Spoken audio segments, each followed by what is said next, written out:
Welcome to the Blockbusters and Birdwalks podcast. I am the curator, Garrett Chaffin-Quiray.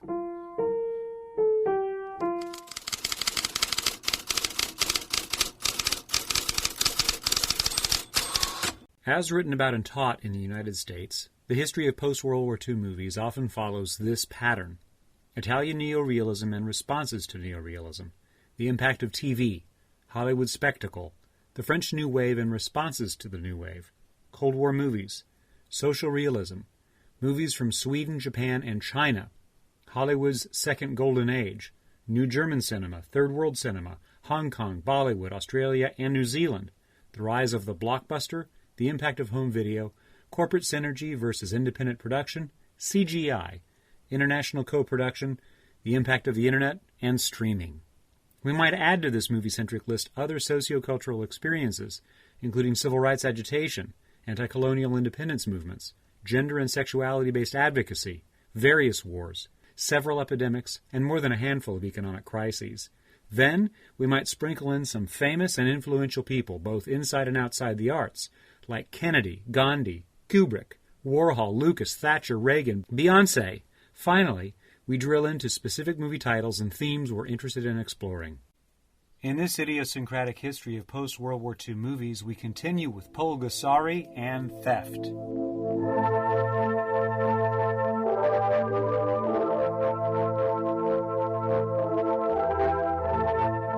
Let's note that there are countries on Earth that are difficult for a Westerner to enter.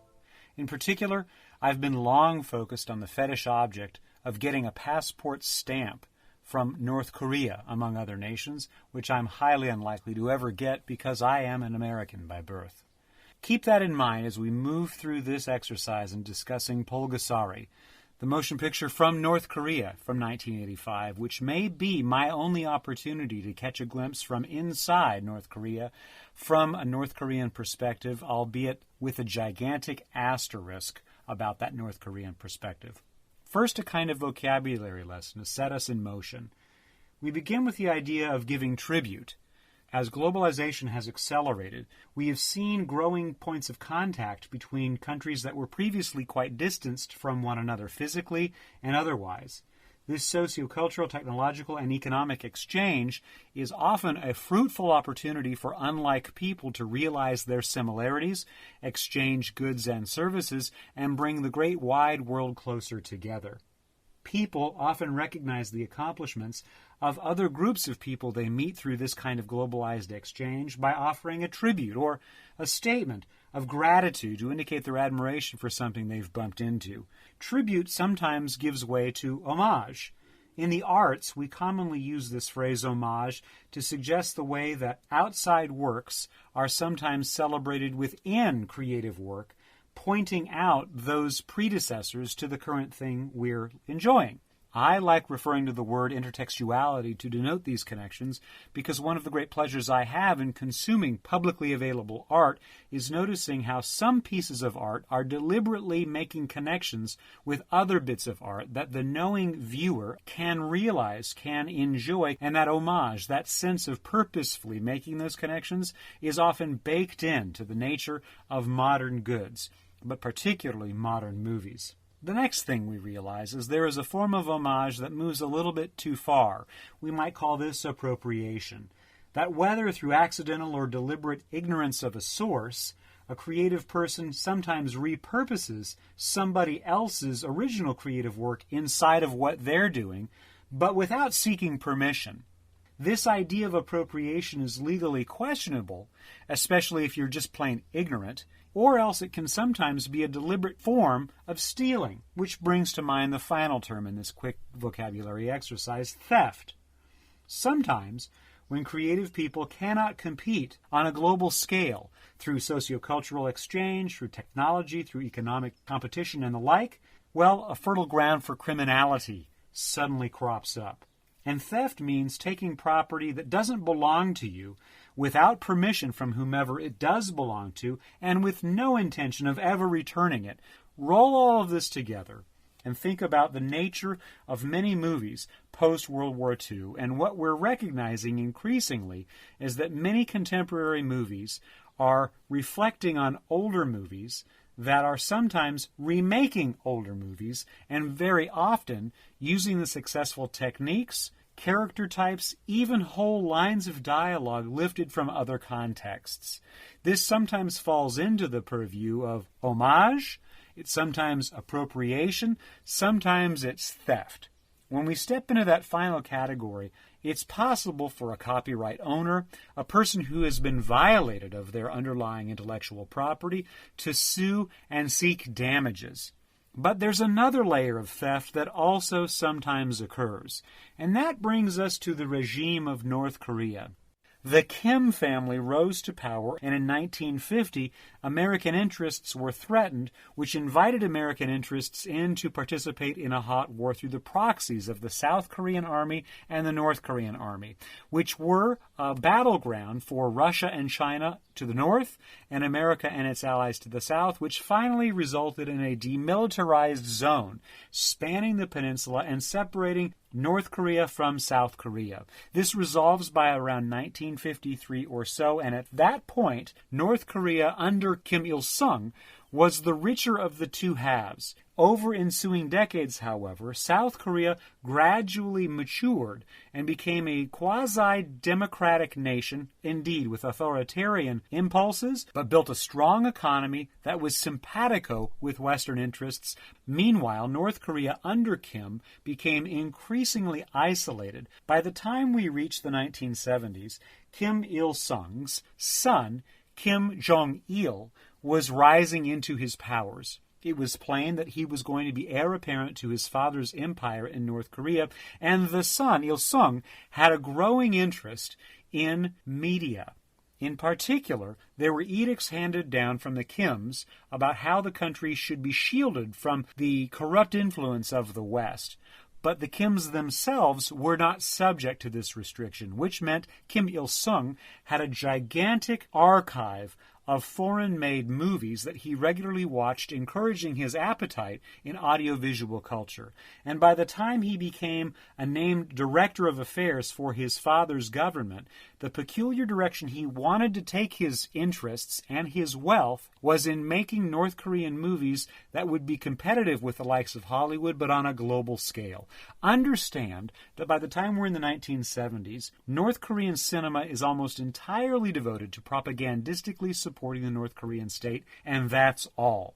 The North Korean people were regularly forced by law to consume North Korean media and no other national media from anywhere else on earth. They were a country adrift from other strains of thought that might compete with the dominant narrative of the Kim family having saved the nation by means of its superpower, almost deity-like authority over that nation.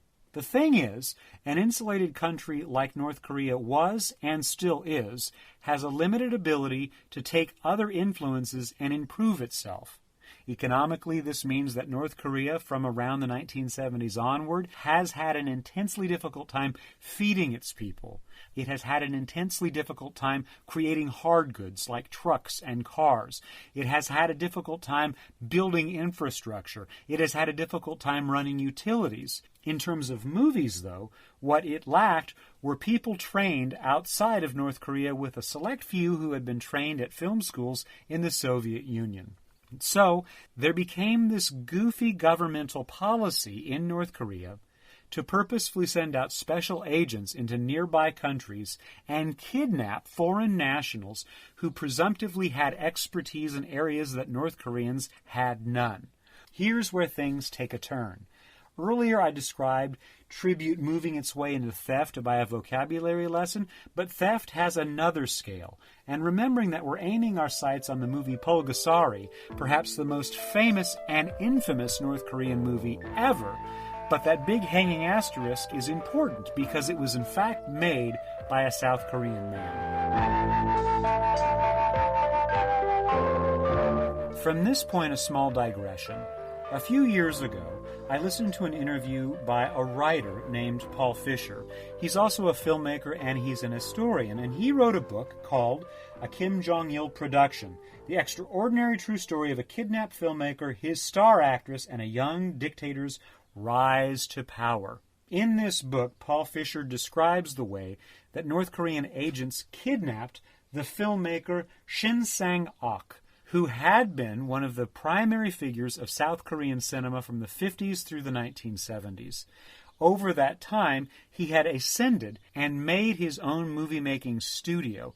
He also had a complicated personal life with various relationships beyond his marriage, and he was married to a woman who was perhaps the greatest star of South Korean cinema in the immediate post-war years. Shin and his wife, Choi Yun-hee, or Madam Choi, were very powerful figures in South Korean popular cultures. They were well allied and placed with the leaders of the country, and they were largely given free rein to produce the kinds of movies they wished to produce.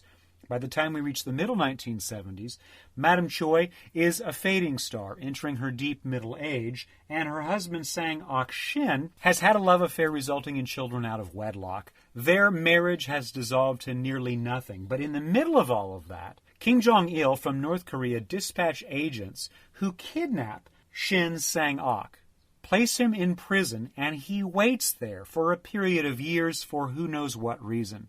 Along the way, Madam Choi is also kidnapped by agents of Kim Jong-il and brought to another kind of a holding facility, not quite a prison.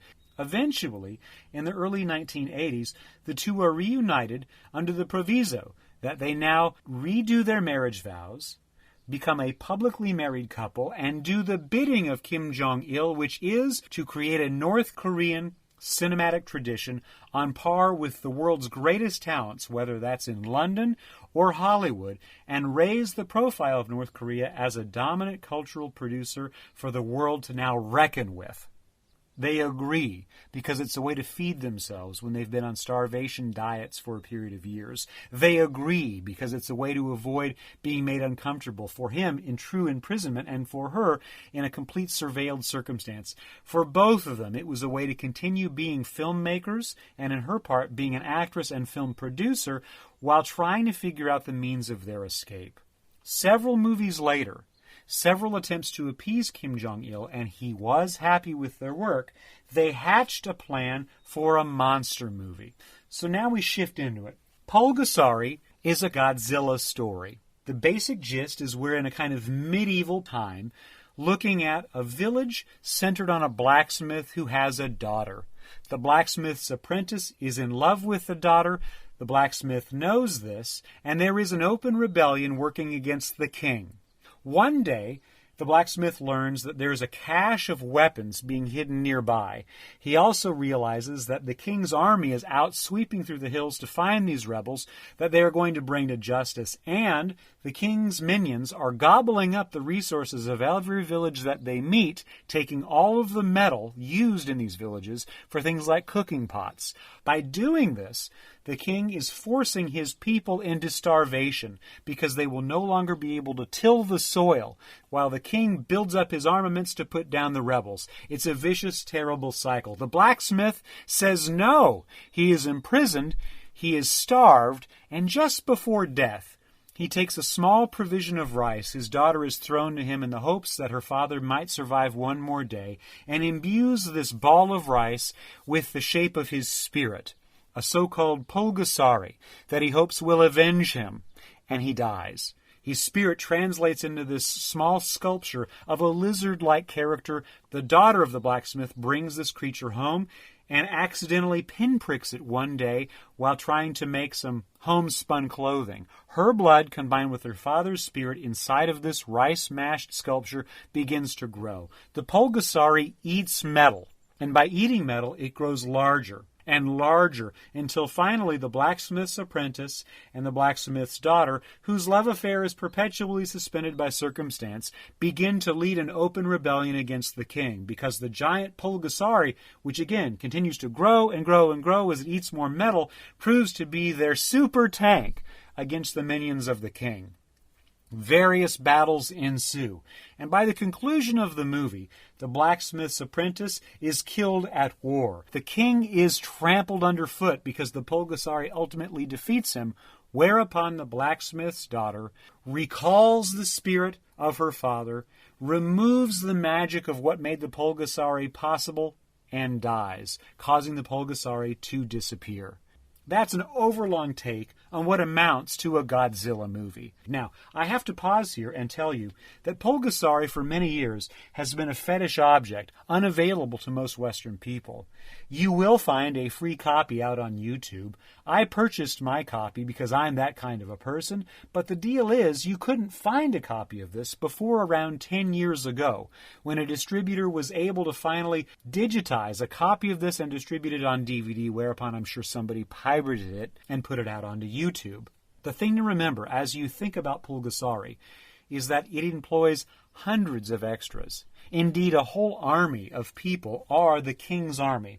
A whole army of other people are the rebels rising up against the king. And in between, we have very lovingly coiffed, costumed, and made-up performers as our central cast. But really, the whole of Pulgasari is an allegory. I'm sure Kim Jong-il was sold on this project because there is a large speech that the blacksmith's daughter gives at the end of the movie. Her speech signifies what capitalism's ills are, because she says out loud, the Pulgasari eats the metals, and all we can do is turn the Pulgasari and send it after a new enemy. It will always grow and expand by consuming, which is always the complaint by anti-capitalists about what capitalism does. Consume, consume. Create resources, consume, consume, consume. That's the capitalist thing turned into a caricature, and that's Pulgasari. No doubt that captured the attention of Kim Jong-il, who thought to himself, if we can make a wonderful monster movie that captivates the attention of people across the world, they will be won over to our point of view. What's weird is he didn't understand that the other 90 minutes of the movie, before we get to that concluding speech, is about a king who is bankrupting, starving out, and murdering his people by stealing all of their resources to make better armaments for his army to put down rebels who would assault him or fight against his edicts from on high. Remembering that the Kim family fully organized North Korea to suit their own ends, this is a strange story. In other words, we're watching a parable about why it is that capitalism is terrible, made by an authoritarian regime that controls its people in a communistic and socialistically organized society that is closed off from the rest of the world. And yet, the story is about people in open rebellion against exactly that type of leader, and he is killed on screen at the end of the movie, whereupon we get the counter-capitalism message that concludes the overall story. Watching it today is a strange whiplash feeling. The extant copies of this movie showcase rather bad audiovisual material. The copy of a copy of a copy that has been in distribution is not of a very high quality. The imagery does not look all that good, even though you can sort of squint and see through to the effort to make a lushly production-designed backdrop for this Pulgasari monster. Considering this is a 1985 release and there was a limited ability to do creature effects, Kim Jong-il hired a Japanese technician who had indeed literally worked on some of the Godzilla and Godzilla-adjacent movies of that period to make a lifelike costume worn over a human body. But even so, some of the details of that creature are goofy. It has big bulging eyes and never blinks. It moves all right, but is clumsy, and on and on. Some of the SFX are sort of laughably bad, not much better than what you and I would make in our backyard right now if we brought out our phones and in 2 hours got our neighborhood friends together to make a movie. But there are signature things that suggest there was real lavish attention and effort put onto this movie. For example, there is a lot of camera work that sweeps across a given sequence, probably on a dolly. The editorial strategy of this movie is to drop us in media res. We don't get establishing shots that tell us exactly where we are. We simply get the next scene of the next sequence reacting to what we just experienced with very little transition. We also have experiments with temporal design, which can either be written off as amateurish or as a signal for a very alert viewer. What do I mean? Well, there can be a group of the king's soldiers fighting the Pulgasari against a gigantic field, and they're being beaten quite badly. We cut to looking at close-ups of the rebels viewing the battlefield, but we know from the way the battlefield was shot, the rebels were nowhere near it. I can't recommend this movie to most people, because for most people it's likely to be coded as a bad movie-going experience. But if a person is able to watch Pulgasari with a greater understanding that a kidnapped auteur from South Korea and his wife were put in charge of making a series of movies that finally arrive at this allegorical story of the bankruptcy of a king putting down his people, only to have those people overcome him with a monster, made by a man, Kim, doing exactly that to his own people in North Korea, you have a rich context to unpack one of those globally strange movies that most people have, one, never heard of, two, are unlikely to be interested in seeing, and three, would have a hard time finding a copy of, and yet four, may enjoy themselves. Against the serious intention of this movie, it's a goof of a movie that can be quite enjoyable if you watch it in circumstances with people willing to shout back at the screen, much like Mystery Science Theater 3000, because this is a movie that demands audience participation in pointing out the mistakes of craft, of storytelling, but also celebrating the effort to employ so many hundreds of people at making a Godzilla ripoff using a kidnapped artisan to uphold a regime that the globe believes to be a completely bankrupt nation.